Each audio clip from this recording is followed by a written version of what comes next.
Le tirage de cartes du jour concerne une nouveauté qui est apparue au Royaume-Uni et qui semble inspirer d'autres gouvernements, d'autres pays, dont l'Italie et maintenant les Pays-Bas. Alors de quoi s'agit-il? Il s'agit à l'origine pour le Royaume-Uni de dire, eh bien, toutes les personnes venant d'autres pays et cherchant à émigrer chez nous de façon clandestine, eh bien, tant que leur sort n'est pas réglé, on va les renvoyer dans une espèce d'espace d'attente où leur dossier sera examiné, mais on ne veut pas les garder indéfiniment chez nous à nos frais, en attendant. Alors ce projet a fait beaucoup parler, mais il a inspiré l'Italie qui fait exactement la même chose ou qui tente de faire la même chose avec on pourrait dire, des espaces d'attente qui sont à l'extérieur de l'Italie, qui sont en Albanie. Donc les gouvernements des deux pays ont passé des accords. Bien sûr, l'Albanie est payée par l'Italie pour gérer les demandeurs d'asile, on va dire, on va les désigner comme ça, pendant que leur dossier est examiné, ce qui prend quelque temps, de façon à ce que l'Italie ne soit pas envahie par des personnes arrivant comme ça de nulle part et s'imposant dans le pays. Et c'est maintenant au tour des Pays-Bas de rechercher le même genre de choses. Alors au Royaume-Uni, les espaces d'attente sont délocalisés en Afrique. Je viens de vous expliquer que pour l'Italie, c'est en Albanie, donc beaucoup plus proche de nous. Et bien pour les Pays-Bas, on a le projet d'une ministre qui est d'envoyer en Ouganda les demandeurs d'asile qui sont déboutés. Alors cette fois-ci, il ne s'agit pas d'un espace d'attente, mais de renvoyer purement et simplement les gens qui n'auront pas eu une réponse positive à leur demande d'asile. Mais on voit que le schéma est le même en fait. C'est-à-dire que pour beaucoup de pays de l'Ouest européen, ces pays ne veulent plus que des quantités importantes de migrants, on pourrait dire, qui ne sont pas dans la légalité, de migrants illégaux, restent indéfiniment sur leur territoire. Et ces pays cherchent donc à nouer des partenariats, on va dire, avec d'autres pays qui seront chargés de les accueillir. Alors je voudrais interroger les cartes pour savoir si c'est quelque chose qui va s'imposer également dans les autres pays d'Europe de l'Ouest, ou alors si c'est juste quelque chose d'anecdotique, qui est juste un peu dans l'air du temps maintenant, mais qui ne s'imposera pas. Je vais interroger pour ça le tarot de Marseille.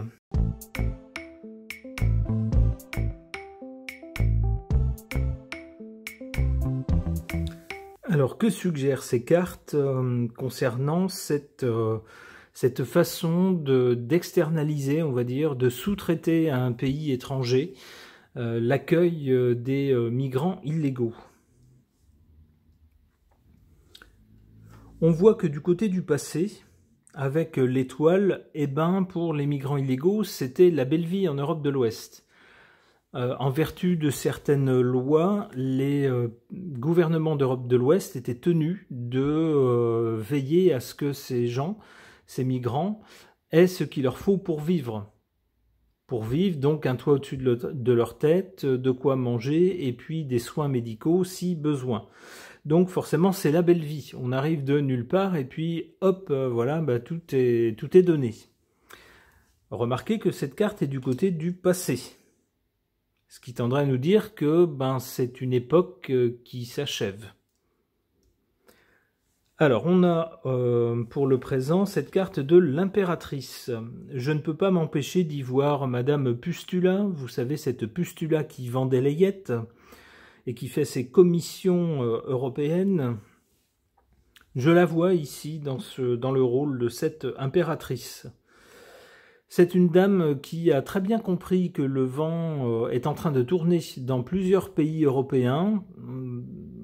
On On a vu ça en Allemagne, on a vu ça dans des pays également comme le Danemark, on a vu ça en Italie, on a vu en France également que les partis très à droite ont fait une poussée. Alors c'est sans doute une réponse à l'insécurité qui se répand dans beaucoup de villes françaises, mais pas seulement françaises, également ailleurs dans d'autres pays d'Europe. Et cette dame a bien compris que le lien est fait, alors à tort ou à raison, je ne sais pas, on ne va pas polémiquer là-dessus, c'est pas le but du tirage, mais cette dame a bien compris que le lien est fait, il y a une sorte de lien de cause à effet entre la montée de l'extrême droite, qui la menace elle directement, puisque l'extrême droite réclame un retour à la souveraineté nationale, donc on pourrait dans ce cas-là se passer d'elle, des services de cette dame. Un lien donc entre la montée de l'extrême droite et puis l'arrivée de beaucoup de migrants. Alors encore une fois, à tort ou à raison, je n'en sais rien, c'est pas le problème, mais je vois cette dame ici dans ce rôle, et cette dame qui récemment a fait savoir qu'elle était d'accord pour réviser les conditions d'admission et de traitement des migrants en Europe. Pourquoi est-ce qu'elle a dit ça alors qu'auparavant c'était, à l'entendre, il fallait que tous les pays ouvrent absolument les bras très grands à l'arrivée de tous les migrants? Eh bien c'est parce qu'elle sent que le vent tourne, que de plus en plus certains pays prennent des décisions dans le sens d'une fermeture des portes ou d'un rejet de certains migrants. Alors c'est le cas également en Europe de l'Est, où plusieurs pays ne veulent absolument pas entendre parler de quotas obligatoires de migrants. Donc cette dame, je pense, réagit à tout ça en proposant maintenant une révision des conditions d'admission et de traitement avant que le dossier ne lui explose à la figure. Du côté de l'avenir, qu'est-ce qu'on voit? Alors pour en revenir au sujet du tirage, qui est donc l'externalisation, la sous-traitance à d'autres pays de la gestion des migrants illégaux, eh ben avec le chariot, on a bien une idée de déplacement, de quelque chose ou de quelqu'un qui se déplace. Et puis en plus, avec le chariot, traditionnellement, c'est une carte qui évoque les forces de l'ordre. Alors on ne peut pas s'empêcher d'y voir... comment on appelle ça, les vols au cours desquels vous avez des immigrés illégaux qui sont reconduits manu militari par des policiers dans l'avion afin de rentrer dans leur pays d'origine. C'est un peu comme ça que je comprends cette carte.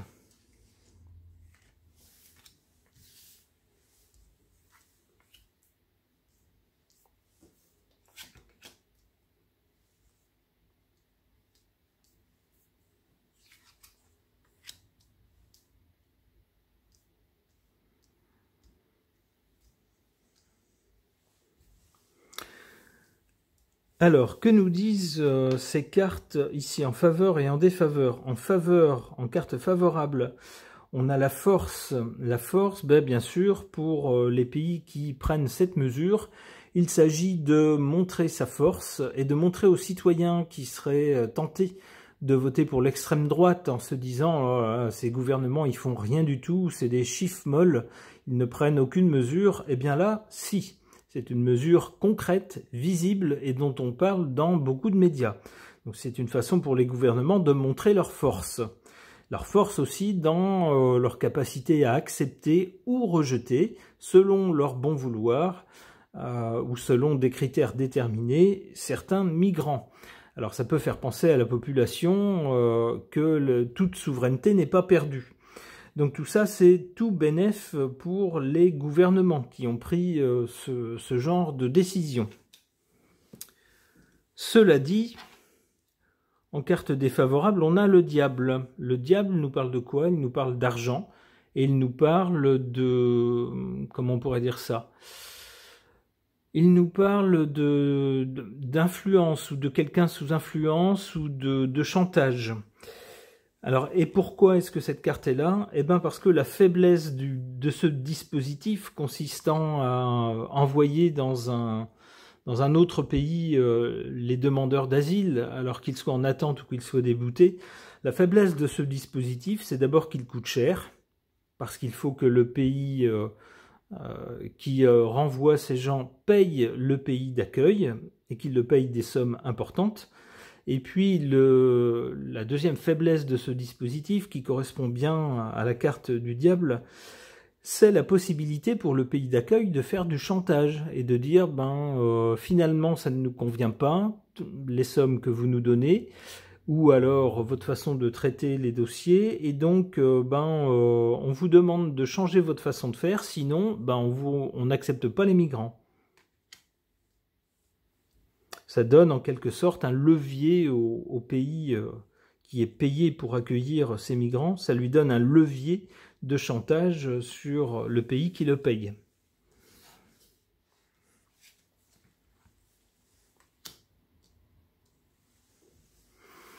Bon, et du côté de l'avenir, on a d'abord le chariot qui me fait penser à une reconduction, du moins à la frontière ou dans un avion par des policiers, manu militari. Et puis après, on a le mat, c'est-à-dire quelqu'un qui n'a pas forcément toute sa tête, ou quelqu'un qui est un peu fantasque, qui fait quoi? Qui s'en va. Donc je pense que ça va bien être appliqué, qu'il va bien y avoir des mesures de ce genre-là.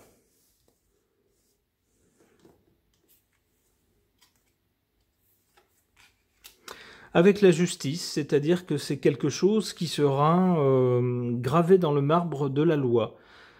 Ça ne sera pas juste une décision ponctuelle, mais il y aura des décisions de justice qui diront, voilà, il faut faire ceci, il faut faire cela.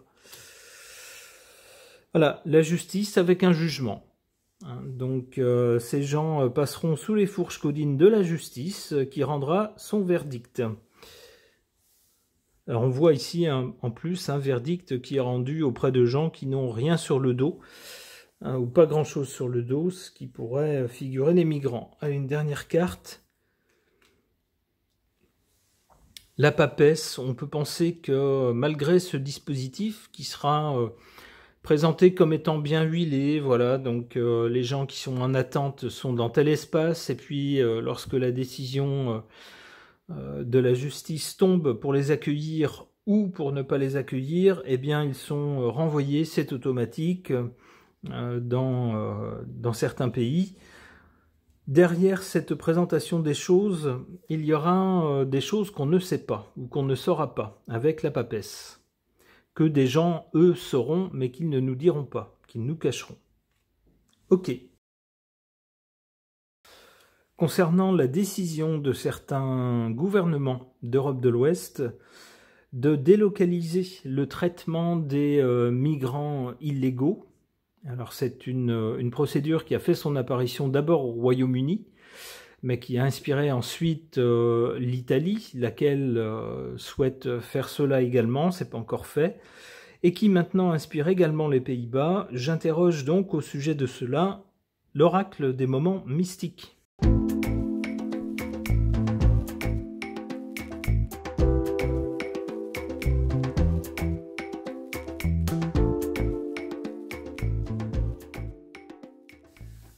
Alors, que peuvent suggérer ces cartes par rapport au thème du tirage?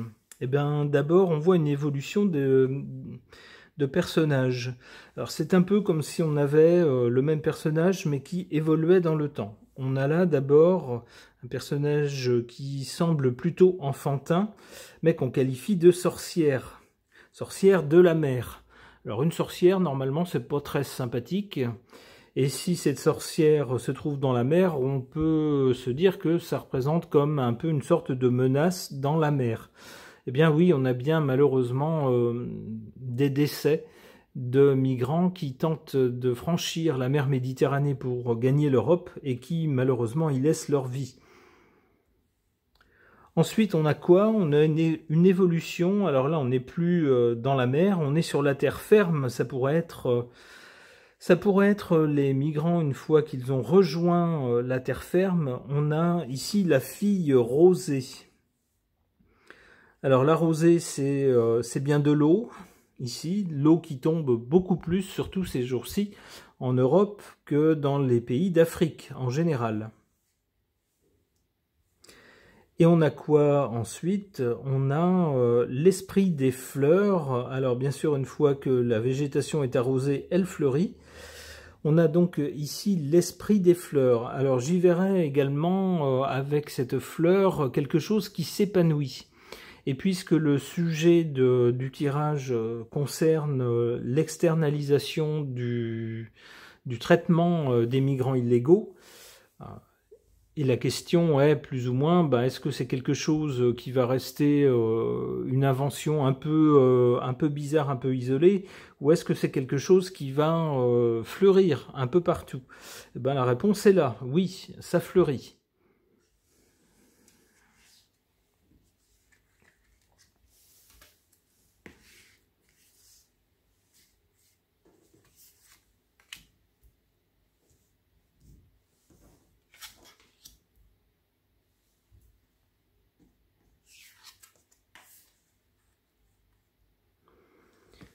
En carte défavorable, on a cette carte qui nous dit « au jour de soleil ». Alors par rapport aux migrants, évidemment, le soleil, ça fait tout de suite penser au pays d'origine. On peut penser en effet que ce qui joue en défaveur, en fait, c'est le flux incessant de migrants venus de pays dits du soleil. Alors je sais que c'est un peu général pour parler de tous les pays, alors soit d'Afrique, mais pas seulement d'Afrique. Ça peut être aussi des gens venus d'Orient, par exemple. On sait qu'il y a également, par exemple, dans les flux de migrants, parfois des Syriens, parfois des Afghans. Donc des gens venus de toutes sortes de pays, mais qui, souvent par rapport à nous, du moins comme nous, Européens, nous les imaginons, viennent de pays où il y a plus de chaleur et de soleil. Et c'est bien ça qui est à l'origine de ce dispositif controversé. C'est ce flux continu, on va dire, qui ne se tarit pas, de migrants. Et ici, on a cette carte en position défavorable. Ça peut laisser penser que malgré ce dispositif ne suffira pas à tarir le flux des arrivants. Puisque ce dispositif ne fait que traiter les cas de ces gens une fois qu'ils arrivent sur le territoire, en les faisant repartir dans un pays tiers, mais il n'empêche pas leur arrivée. Alors ici en carte positive ou favorable, on a cette carte du jardin rouge. Alors qu'est-ce qu'on y voit? Eh bien on y voit une dame qui est entourée donc de végétation, et en particulier autour de sa tête on voit comme une espèce de fleur. La fleur, c'est quelque chose qui s'épanouit. On y voit donc ici pour le présent déjà, puisqu'on est sur la ligne du présent ici, cette verticale du présent, un dispositif qui s'épanouit. Il est mis en place au Royaume-Uni, il est en train de se mettre en place en Italie. Alors non sans certaines tergiversations, puisque j'ai lu qu'un organe important du gouvernement avait rejeté cette décision en la jugeant non constitutionnelle, mais qu'un recours avait été déposé. Donc on voit que c'est pas encore fait, mais en tout cas c'est en chemin. Et puis on voit qu'un troisième pays de l'Ouest européen compte également instaurer cette mesure. C'est donc quelque chose qui fleurit et qui est donc favorable à cette mesure.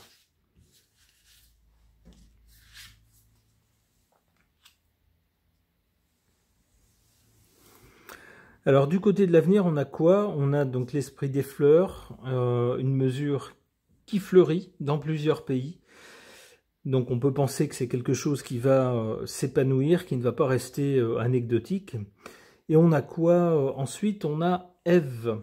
Alors Ève, c'est censé être, on va dire dans la tradition chrétienne, la méchante, celle qui a perverti ce bon Adam. Alors on pourrait dire aussi que Adam a bien voulu être perverti.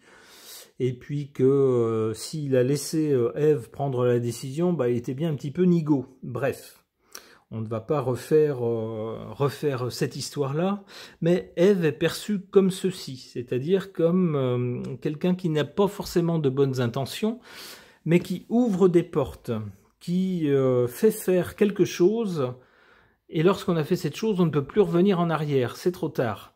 Hein, Ève fait croquer la pomme à Adam, enfin, Adam l'a bien voulu sans doute, mais une fois qu'ils ont croqué la pomme tous les deux, on ne peut plus revenir à l'état antérieur. C'est ce que cette carte semble nous dire, c'est-à-dire qu'avec cette mesure d'externalisation du traitement des migrants, eh bien une fois qu'elle aura été adoptée par plusieurs pays, on ne pourra plus revenir en arrière. C'est quelque chose qui va devenir normal.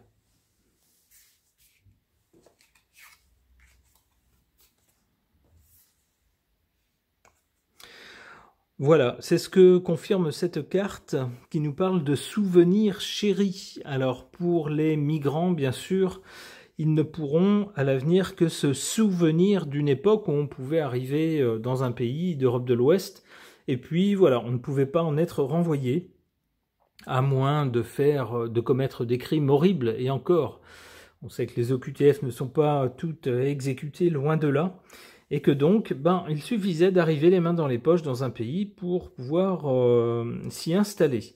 Eh bien, à l'avenir, ce ne sera plus qu'un souvenir. C'est ce que nous dit cette carte, souvenir chéri. Une dernière carte. Toucher le ciel, oui, bon, je ne sais pas si ça nous apporte grand-chose sur ce tirage. Je vais rester du coup sur cette carte des souvenirs chéris qui tendra à nous dire effectivement que cette mesure va être appliquée dans les pays où il en est question et que probablement elle va fleurir également dans d'autres pays. Ce tirage est maintenant terminé, merci de l'avoir suivi.